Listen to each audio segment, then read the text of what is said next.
Sa Davao City, sisimulan ngayon ng Department of Social Welfare and Development sa Davao Region ang regional payout ng cash relief assistance o CRAA para sa kwalipikadong tricycle driver bilang ayuda sa harap ng krisis sa bansa tulad ng giyera sa gitnang silangan.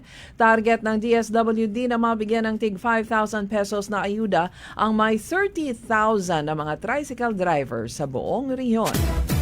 Sa Misamis Oriental, nakumpiska ng PNP ang mineral ores na ang halaga ay umabot sa 1.7 million pesos mula sa illegal na mining activity sa lalawigan. Kinilala ng PNP ang naarestong suspect na si alias Ongko na taga Iligan City. Minamaneho niya ang isang cargo truck na naglalaman ng minerals at nasita ng pulis sa checkpoint. Hindi niya masabi kung paano nakuha ang mineral mula sa barangay Limonda sa bayan ng Opol, Misamis Oriental. Sa Butuan City, umaabot naman sa 50 mga child laborer na gumagawa ng mapanganib na gawain ang nailigtas ng Department of Labor at partner agencies nito. Ang mga bata ay nagtatrabaho bilang construction worker, waste scavenging, small-scale mining at iba pang mga hard labor.